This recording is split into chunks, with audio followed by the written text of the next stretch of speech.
Desde muito cedo, entre os 12 e 13 anos, me envolvi com uma gangue. Minha infância em Chicago não foi fácil, crescer ali era uma luta diária. Infelizmente, escolhi esse caminho.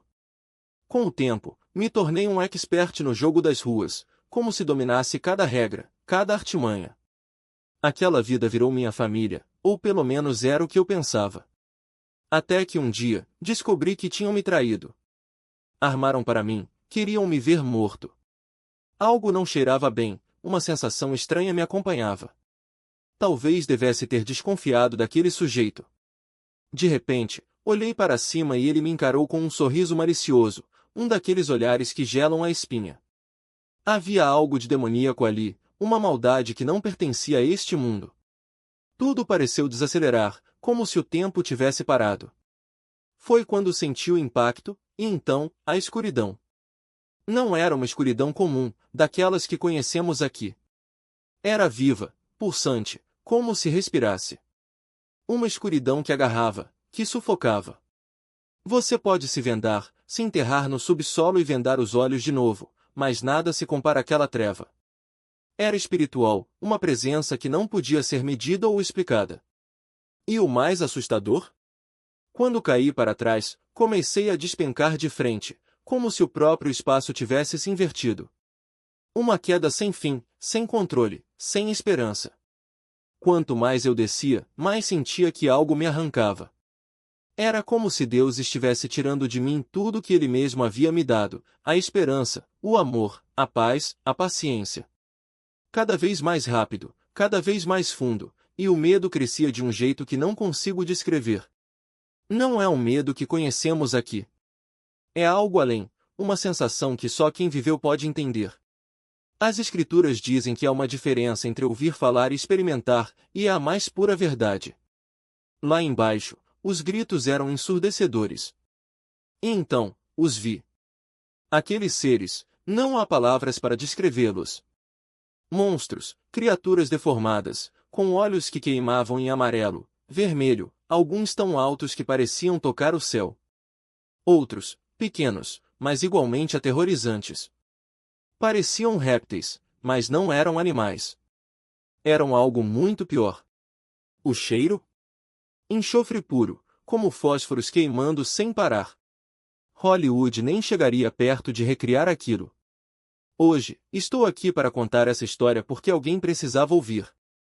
Minha esposa entrou em contato e insistiu para que eu compartilhasse o que vivi. Não é fácil falar sobre isso pela primeira vez em público, mas se minha experiência puder tocar alguém, valeu a pena. Nasci e cresci em Chicago, em meio à violência e ao caos. Meu pai não estava presente, e as ruas se tornaram minha escola. Com 12 anos, já estava envolvido com gangues, acreditando que aquilo era o único caminho. Dinheiro, poder, respeito, era tudo o que importava. E quanto mais eu me aprofundava, mais duro me tornava. Mas algo sempre me incomodava. Uma voz, um sussurro, como se algo maior tentasse me alertar. Às vezes, eu sentia que não deveria estar em certos lugares, mas ignorava. Preferia satisfazer meus desejos, viver no momento. Até que, anos depois, percebi que tinha depositado minha confiança na pessoa errada. Aqueles que eu considerava família me traíram, armaram para me matar.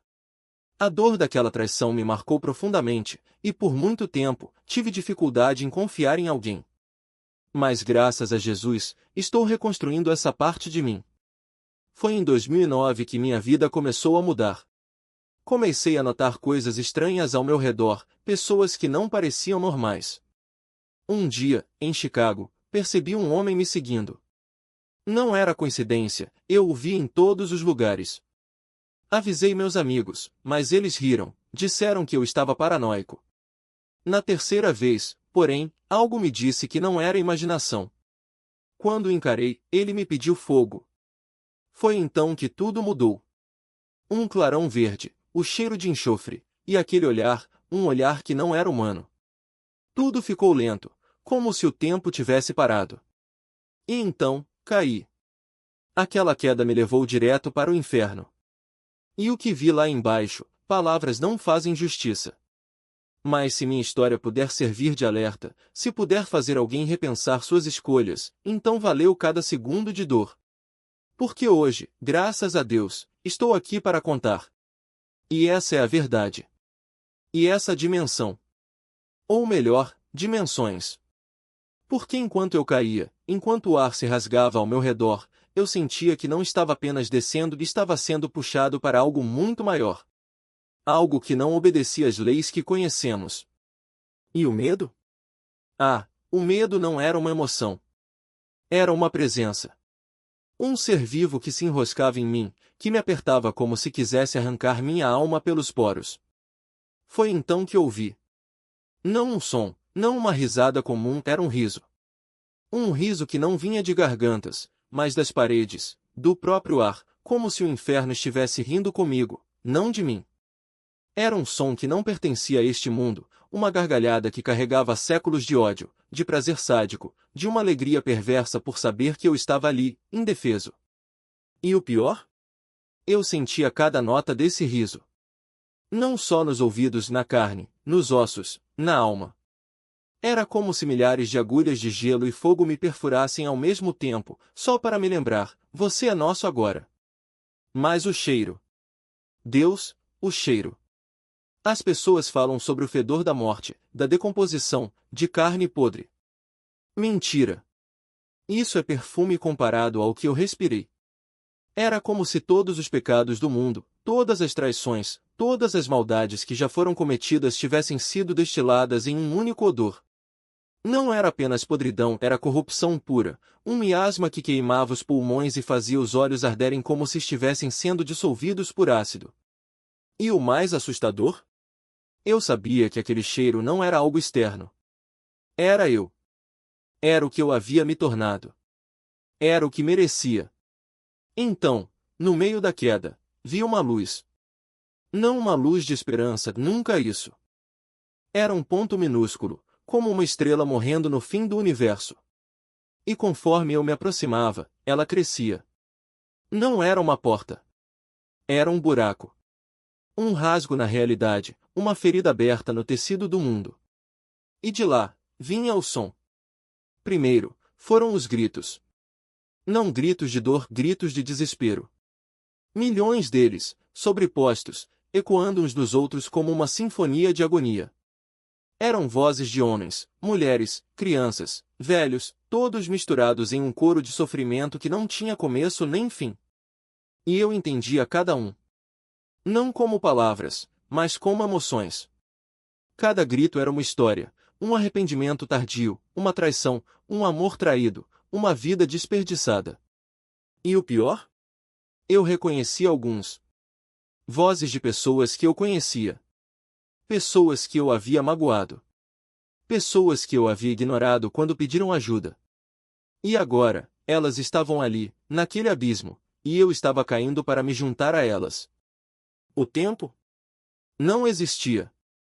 Ou melhor, existia de um jeito que não faz sentido para quem ainda está preso a este mundo. Minutos podiam ser séculos. Segundos, eternidades. Eu não estava caindo, estava sendo digerido pelo inferno, devorado aos poucos, enquanto ainda tinha consciência de cada segundo de horror. E então, finalmente, eu vi. Era uma caverna. Não, não era uma caverna, era o interior da terra, um labirinto de rochas negras e veias de fogo que pulsavam como artérias de um coração doente. E o calor?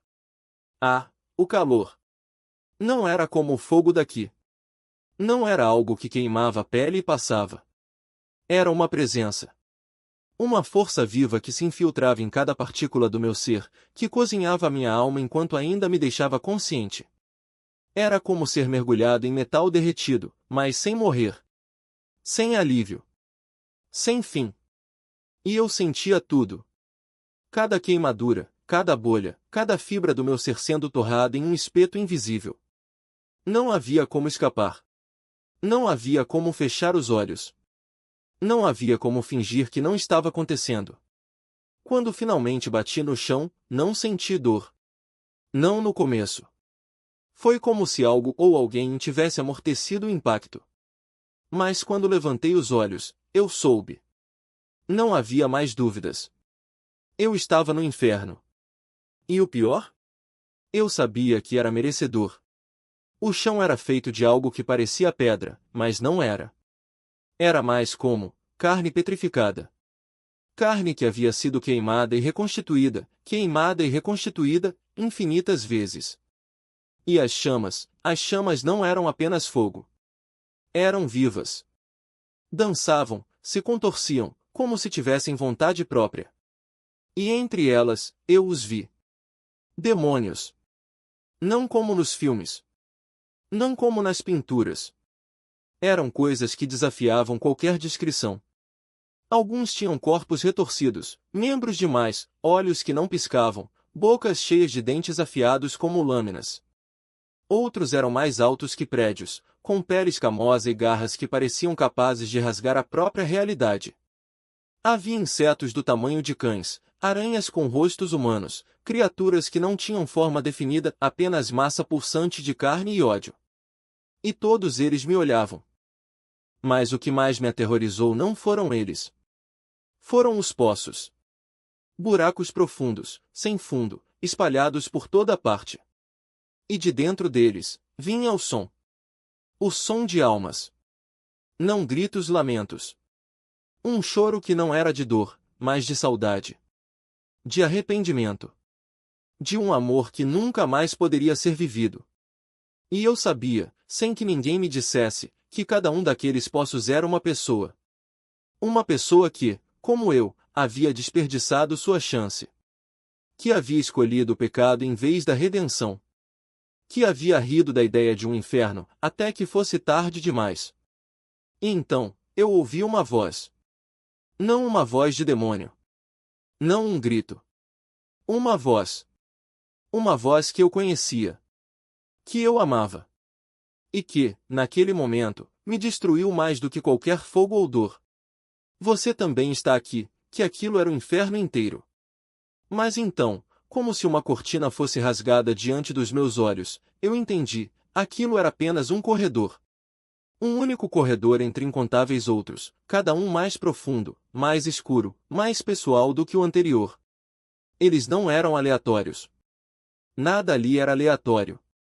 Cada seção era esculpida para refletir o pecado que a alma havia escolhido em vida.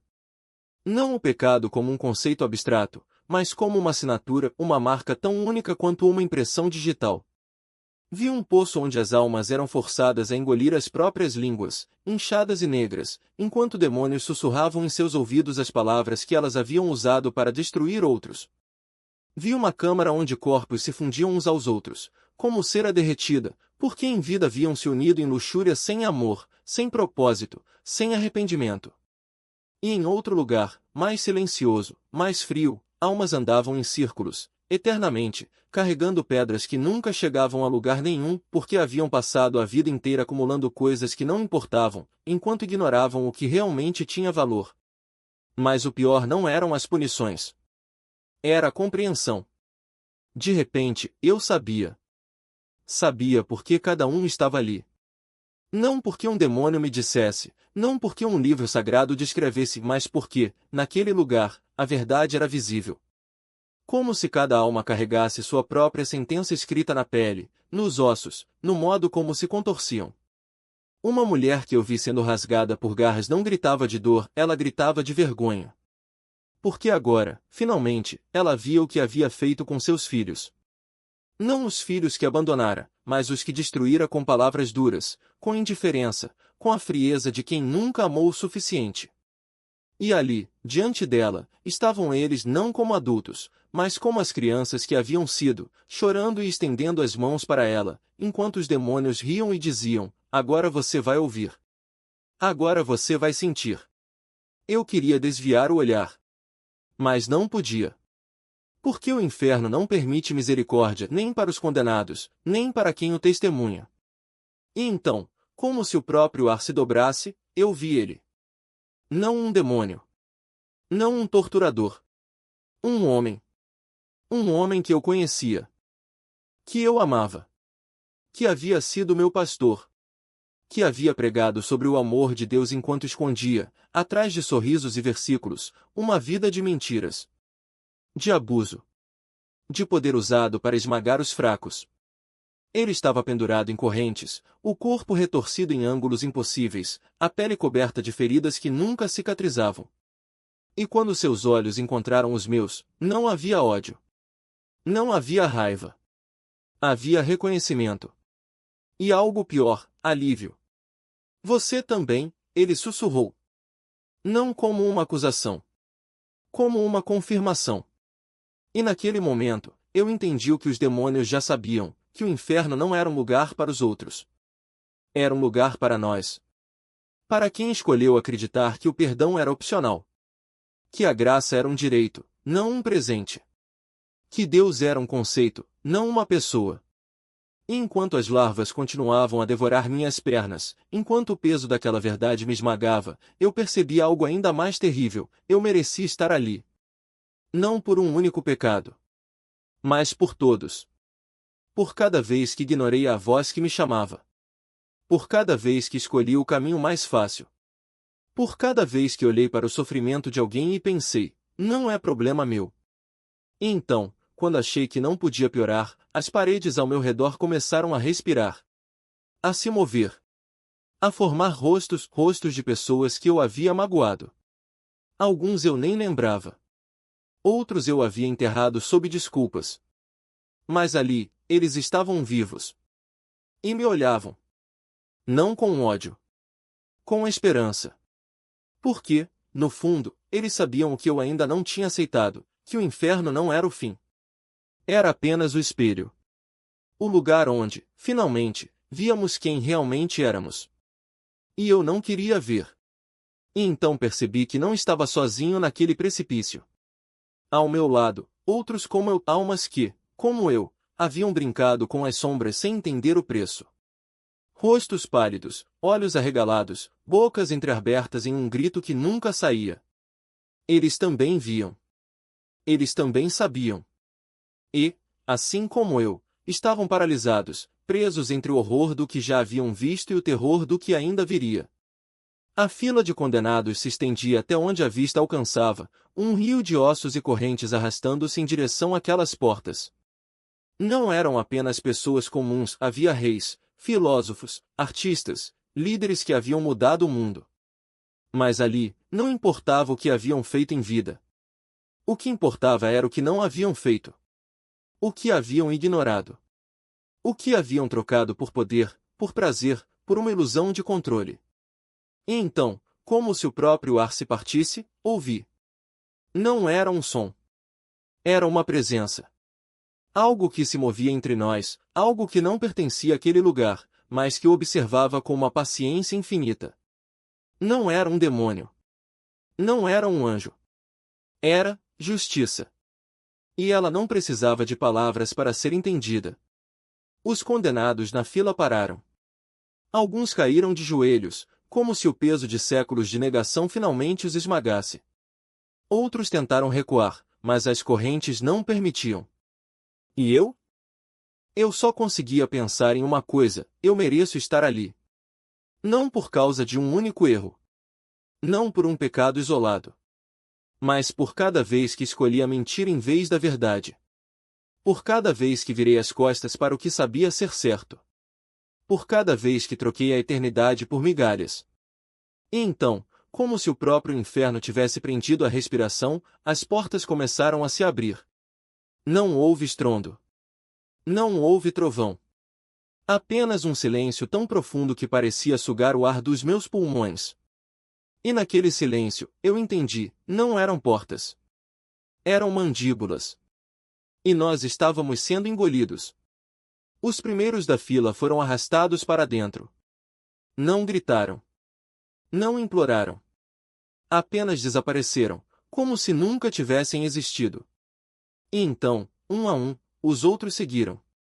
Até que chegou a minha vez. Mas antes que as correntes me puxassem, algo me segurou. Não foi uma mão. Não foi uma voz.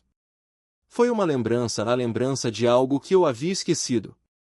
De algo que, em algum momento, havia sido mais forte do que o medo. E então, como um raio cortando a escuridão, eu acordei. Sendo arrastados para o abismo. Eles gritavam, imploravam, alguns reconheciam rostos entre a multidão, vozes que um dia foram familiares.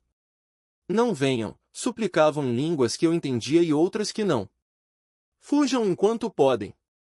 Em árabe, em espanhol, em sussurros que atravessavam o vento como lâminas. Por favor, não sigam por esse caminho. Mas havia algo mais nas entrelinhas daquelas palavras, algo que me gelou mais do que o próprio medo, a resignação. Não era uma escolha. Nunca tinha sido. Eles não estavam ali por acaso. Ninguém estava. Aquele lugar não perdoava. Não negociava. E o pior? Sabíamos disso o tempo todo. Cada segundo desperdiçado, cada promessa adiada, cada amanhã eu começo era um passo em direção àquelas portas. Porque o tempo não espera. E o inferno, o inferno não perdoa dívidas. Foi então que entendi, não se trata de religião. Não se trata de rituais ou dogmas. Trata-se de uma guerra. Uma guerra que começa no momento em que você acorda e termina quando fecha os olhos, se tiver sorte. E a cada dia, a cada hora, a cada batida do seu coração, há um exército do outro lado esperando para reivindicar o que você negligenciou. Você já parou para pensar em quem tem recebido mais do seu tempo? Não estou falando de minutos ou horas, estou falando de devoção. De propósito. De onde você deposita sua energia, seus sonhos, suas escolhas. Pegue um papel agora. Escreva Deus de um lado. Do outro, escreva o mundo. E então, ao final de cada dia, pergunte a si mesmo, quem ganhou hoje? Quem ocupou seus pensamentos, suas ações, suas prioridades? Não precisa mostrar a ninguém. Mas olhe para aquele papel no fim da semana. E veja quem está vencendo. Porque eu vi o que acontece quando o mundo vence. Eu vi a organização. A hierarquia. Cada vício, cada pecado, cada fraqueza humana tem um batalhão designado. Há generais para a luxúria, capitães para o ódio, soldados para a inveja, espiões para a fofoca. E eles não dormem. Não descansam. Eles conhecem você melhor do que você mesmo, seus medos, seus desejos, o que o faz fraquejar. Eles estudam seus padrões, suas rotinas, até mesmo o que você come. E quando você menos espera, eles atacam. Eu vi os espíritos mensageiros. Eles voam como sombras entre os dois mundos, indo e vindo sem parar, como abelhas em uma colmeia. Um vai, outro vem, trocando informações. Ele está fraco hoje. Ela está vulnerável. Preparem a armadilha. E então, quando você cai, eles riem. Porque você achou que era escolha sua. Você achou que era livre. Mas não é. Desde o dia em que nascemos, um deles é designado para nos vigiar. Um demônio familiar, como eles chamam. Ele sabe tudo sobre você, seus gostos, seus pontos fracos, até mesmo o que o faz se sentir seguro. E quando você procura um médium, uma cartomante, um guia espiritual, não é magia. É apenas um demônio conversando com outro. Um passando informações para o outro, como um jogo de telefone sem fio. E você? Você acha que é intuição. Que é destino. Mas é apenas mais uma armadilha. Eu vi isso. Eu segurei isso. E o mais assustador não foi o fogo. Não foram os gritos. Foi a certeza. Aquele momento em que as portas se abriram para mim e eu soube. Soube que não havia desculpa. Nenhuma justificativa. Nenhum eu tentei ou eu ia mudar. Eu merecia estar ali. E o pior? Eu sabia que merecia. Aquele era o meu lugar. As correntes já estavam em meus pulsos quando algo me arrancou dali. Não foi um milagre barato. Não foi um final feliz. Foi graça. E graça não é um prêmio por bom comportamento, é um presente dado a quem não tem nada a oferecer em troca. Mas eu voltei. E agora, cada respiração é um lembrete, o inferno é real. Mais real do que esta vida. Mais real do que o ar que você respira, do que o chão sob seus pés. Porque lá, tudo é amplificado. A dor. O arrependimento. A saudade do que você poderia ter sido. E não há alívio. Não há segunda chance. Então não espere. Não diga amanhã. Não trate Deus como uma dieta, algo que você começa quando está motivado e abandona quando fica difícil. Porque você não tem 5 segundos garantidos. Você não tem nem o próximo suspiro. Eles estão esperando. Eles sempre estão esperando. Por um instante.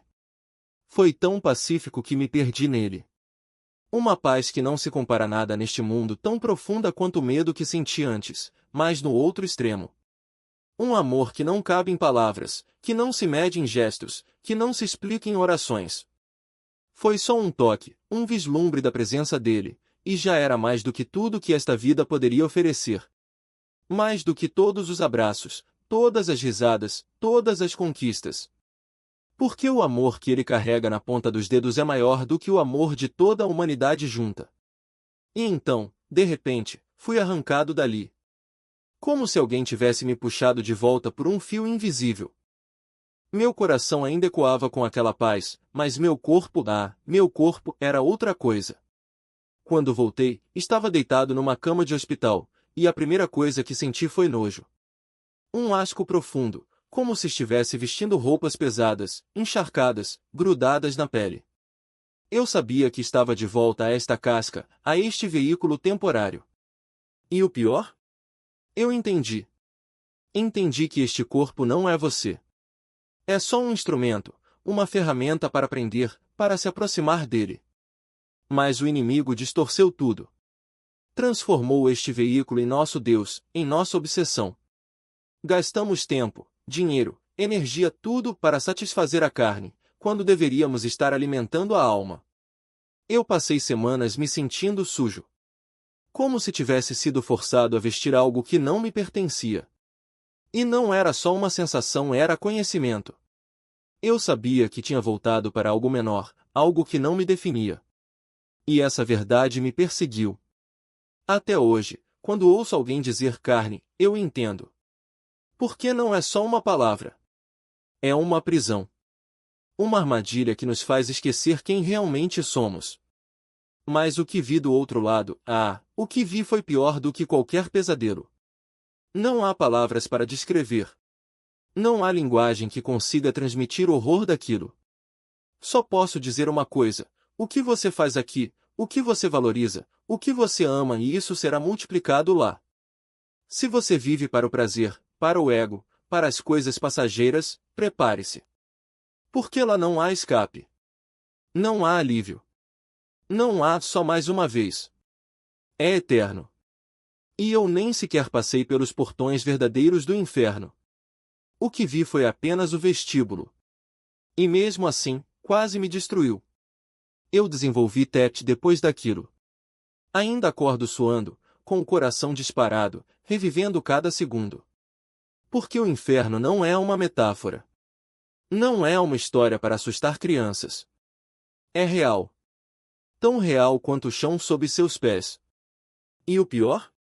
Você não precisa de um demônio para ser condenado. Você se condena sozinho. Cada escolha, cada mentira, cada momento em que você priorizou a si mesmo em vez de buscar a verdade, isso se acumula. Por que Deus não está lá em cima anotando seus erros num caderno? Ele está dentro de você. Ele vê tudo. Não há como esconder. Não há como fingir.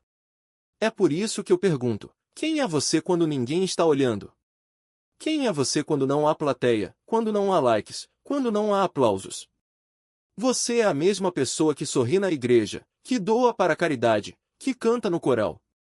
Ou, por trás das portas fechadas, você é mesquinho, egoísta, cruel? Porque Deus não quer performances. Ele não quer teatro. Ele quer autenticidade. Ele quer que você o busque não por medo do inferno, não por pressão social, não para se sentir superior, mas porque você anseia por ele. Porque você reconhece que, sem ele, não há vida. Eu conheço pessoas que passaram a vida inteira fazendo mal, mas, num único momento de sinceridade, se arrependeram de verdade. E foram perdoadas. Porque Deus não olha para o currículo. Ele olha para o coração. Mas atenção, ele também não é o Deus bonzinho que muitos pintam por aí. Ele é amor, sim, mas é justiça. Ele é misericórdia, mas é verdade. E as Escrituras deixam isso claro. Em Hebreus 10:26, está escrito: se continuarmos a pecar deliberadamente depois de termos recebido o conhecimento da verdade, já não resta sacrifício pelos pecados. Não é uma ameaça vazia. É um aviso. Porque Deus não é um pai permissivo. Ele não vai fingir que não viu. Ele não vai dizer tudo bem, tente de novo. Muitas igrejas hoje em dia só falam do amor, do perdão, da graça e esquecem da santidade. Esquecem que Deus é fogo consumidor. Que ele não brinca. Que, quando ele voltar, não será para uma festa. Será para julgar. E não adianta se esconder atrás de títulos, de cargos, de boas ações. Ele vai olhar para você e dizer: eu não conheço você. Por que você passou a vida inteira conhecendo a religião, mas nunca conheceu ele? Então não espere. Não deixe para amanhã. Não trate sua fé como um hobby, algo que você pratica quando está afim. Porque o tempo está acabando. E quando ele voltar, não haverá desculpas. Não haverá segundas chances. Só haverá verdade nua e crua. Você o buscou de verdade? Ou só fingiu que buscava? Amava apenas a ideia dele. Amava a segurança que ele parecia oferecer, o conforto das promessas, a sensação de pertencimento que a religião me dava. Mas não o amava.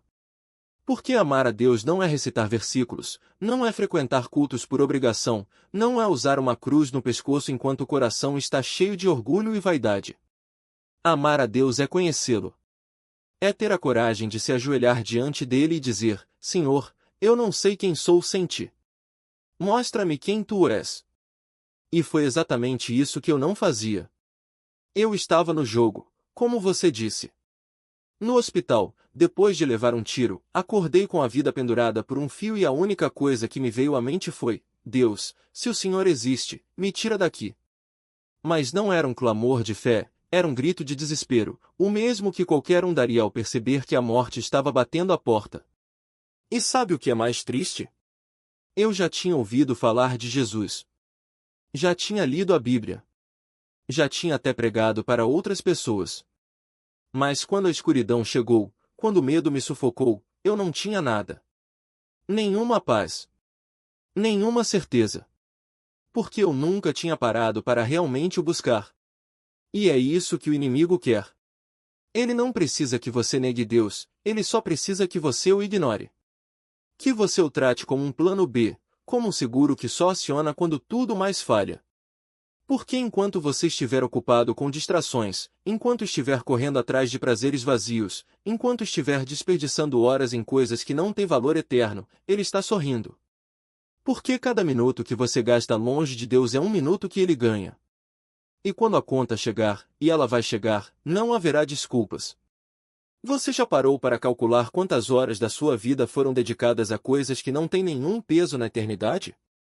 Quantas noites você passou rolando a tela do celular? Quantos finais de semana foram consumidos por festas? Quantos dias foram desperdiçados em discussões inúteis, em fofocas, em coisas que não constroem absolutamente nada?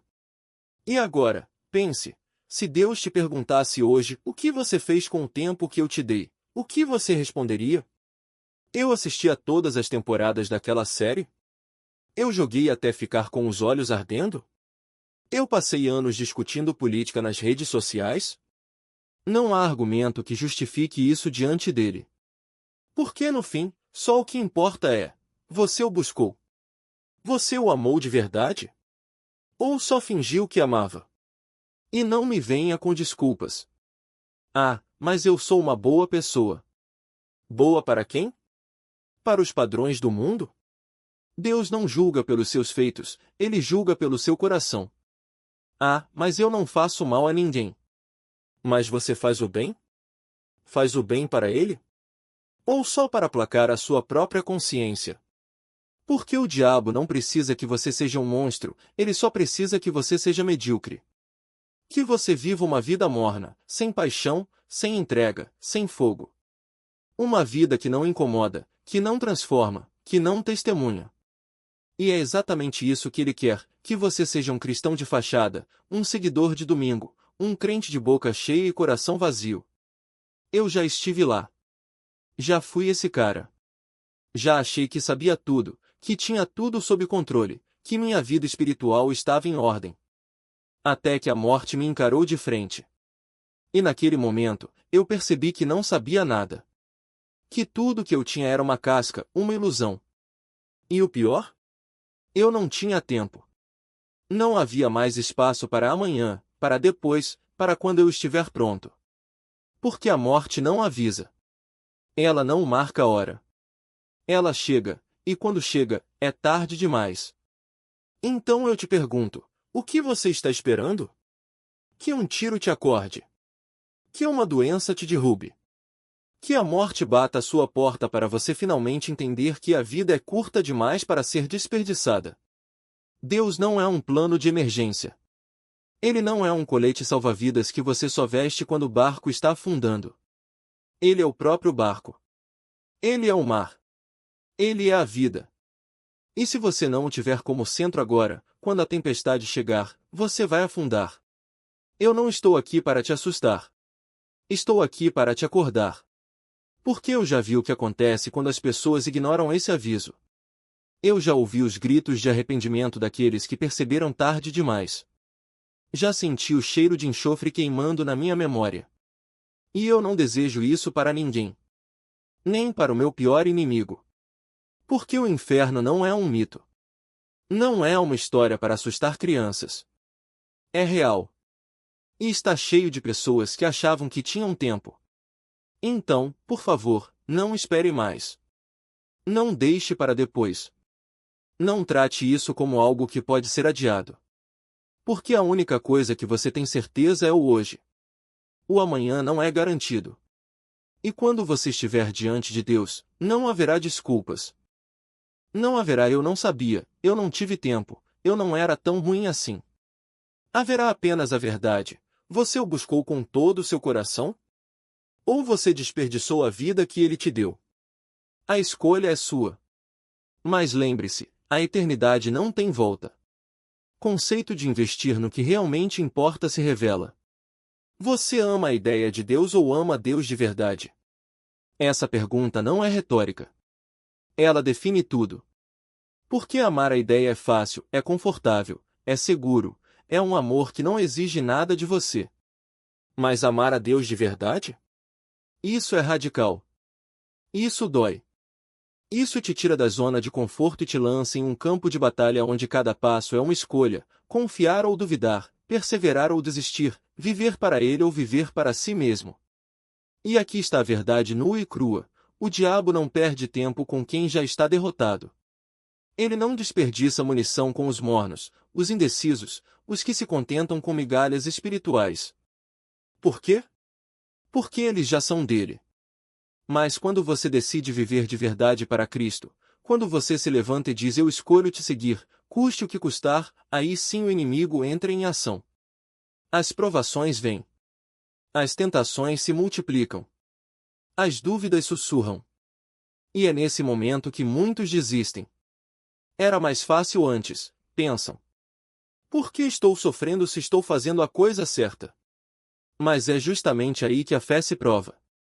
Porque Deus não prometeu um caminho sem espinhos, Ele prometeu estar com você no meio deles. Ele não disse que a vida seria fácil, Ele disse que valeria a pena. E cada crise, cada tempestade, cada momento em que você pensa em jogar a toalha é, na verdade, um upgrade disfarçado. Você não vê ainda, mas Deus está trabalhando. Ele está refinando você, moldando você, preparando você para algo maior. O que parece um fardo hoje será a sua força amanhã. O que parece uma derrota agora será o seu testemunho no futuro. Então, quando as coisas ficarem difíceis, e elas vão ficar, lembre-se, você não está sozinho. Cerque-se de pessoas que te apontam para Cristo, não para o desespero. Leia as histórias de quem já passou pelo que você está passando e venceu. Volte aos testemunhos, às Escrituras, às promessas que Deus fez e que Ele nunca quebrou. Porque o inimigo quer que você esqueça. Ele quer que você foque no problema, não na solução. Ele quer que você veja o gigante, não o Deus que o derrota. E sobre as bênçãos materiais? Não se engane. Deus não é um Papai Noel celestial que distribui carros e casas como prêmios de consolação. Ele dá o que é necessário para a sua obra, não o que alimenta o seu ego. Porque no fim das contas, o que adianta ganhar o mundo inteiro se você perder a sua alma? O que adianta viver uma vida de aparências, de conforto, de tudo está bem em si, no dia do juízo, você ouvir, nunca te conheci? Deus não complica as coisas. Nós é que complicamos. Ele diz não toque nisso porque sabe que vai te queimar. Ele diz guarde o seu coração porque sabe o que acontece quando não o fazemos. Mas nós, com nossa sabedoria humana, transformamos tudo em metáforas, em debates teológicos, em justificativas para continuar fazendo o que queremos. E no processo, perdemos o essencial, a simplicidade do Evangelho. A clareza da sua voz. A urgência da sua chamada. Então, pare de intelectualizar a fé. Pare de procurar desculpas para adiar o que você já sabe que precisa fazer. Deus não está interessado em quantos versículos você decorou ou em quão eloquente você é ao falar dele. Ele quer o seu coração. Ele quer a sua obediência. Ele quer que você viva o que acredita, não que apenas fale sobre isso. E quando você fizer isso, quando realmente se entregar, as coisas deste mundo perderão o brilho. Os tesouros terrenos se tornarão cinzas diante da glória do que está por vir. Porque no final, só há dois destinos, a eternidade com ele ou a eternidade sem ele. E a escolha é sua hoje. Não amanhã. Não quando for conveniente. Agora. Porque amanhã pode ser tarde demais. E a eternidade, uma vez escolhida, não tem volta. A eternidade não espera. E quando essa experiência termina, o que resta? Fragmentos de memórias, promessas não cumpridas, sonhos que se dissiparam como fumaça. Mas há algo que não se perde, algo que transcende o tempo e as circunstâncias, a verdade que você carrega dentro de si. Eu vivi isso. Não apenas em pedaços, em relatos superficiais, mas na profundidade crua da minha própria jornada, aquela que quase me quebrou, que me fez questionar tudo, até que a luz irrompeu nas trevas. E é essa verdade, sem filtros, sem medo, que compartilho em minhas palavras. Não são apenas histórias, são testemunhos vivos, escritos com o sangue da batalha espiritual, com a tinta da revelação divina. Meus livros não são para entretenimento. São para despertar. Para sacudir. Para arrancar você da zona de conforto e colocá-lo diante do espelho da eternidade. E nós? Nós somos a Neuropop Society. Um exército que não se esconde atrás de paredes, mas que marcha nas ruas, nos becos, nos lugares onde a escuridão tenta se instalar. Minha esposa, com sua coragem inabalável, fundou esse movimento, um chamado à guerra espiritual, sim, mas também um chamado ao amor radical. Porque não adianta vencer batalhas se não conquistarmos corações. Começamos no norte de Minneapolis, onde a luta é dura, onde as feridas são profundas, mas onde a luz de Cristo brilha mais forte justamente por isso. E agora? Agora estamos em toda parte. Porque o mundo não precisa de mais espectadores. Precisa de guerreiros. Mas guerreiros não nascem prontos. Eles são forjados na fornalha da decisão. Então, eu pergunto, você vai se encolher quando o mundo zombar da sua fé? Vai baixar a cabeça quando chamarem você de louco por amar a Deus em voz alta? Não. Porque ele já avisou, se você se envergonhar dele diante dos homens, ele se envergonhará de você diante do Pai. E essa não é uma ameaça, até uma promessa. Uma promessa que ecoa através dos séculos, chamando você a se levantar, a ser ousado, a ser inabalável. Não espere que alguém faça por você o que só você pode fazer. Não delegue sua coragem. Não terceirize sua fé. O mundo está cheio de pessoas esperando que alguém faça algo, mas Deus está procurando você. Onde você está? No trabalho? Na escola? Na fila do supermercado? Na solidão do seu quarto? Não importa. O campo de batalha é onde você pisa. E a arma mais poderosa que você tem não é um livro, não é um discurso, não é um título, é a sua vida rendida. É o seu sim incondicional. Então, hoje, agora, neste exato momento, eu convido você a se juntar a nós. Não como um espectador, mas como um soldado. Porque essa guerra não é contra carne e sangue, mas contra principados e potestades. E a vitória?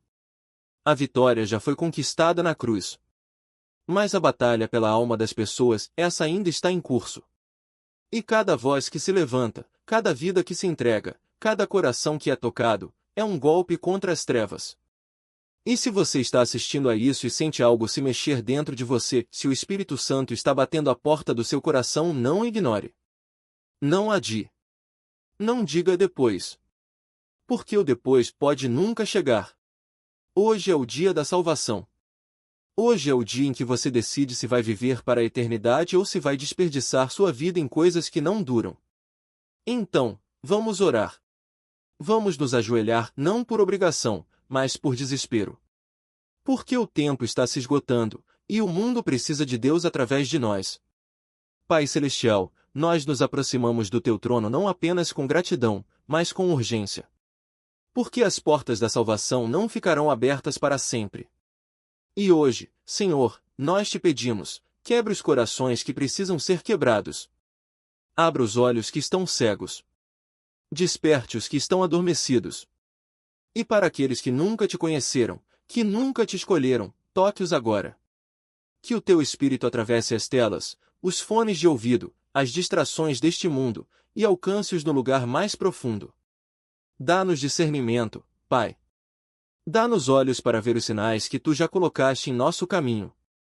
Porque o tempo está se esgotando, e muitos ainda não perceberam. Perdoa-nos pelas vezes em que falhamos, em que nos calamos, em que deixamos o medo falar mais alto que a fé. Mas não nos deixes aqui. Levanta-nos. Enche-nos de coragem para proclamar o teu nome, não importa onde estivermos, nas redes sociais, no trabalho, na faculdade, na fila do banco. Que as pessoas não vejam a nós, mas a ti. Que o teu poder seja manifesto em nossa fraqueza. E para aqueles que estão assistindo e sentem o peso da decisão, talvez pela primeira vez, eu peço, não resista. Entrega-te, Senhor. Que o teu Espírito os convença, os transforme, os faça novas criaturas.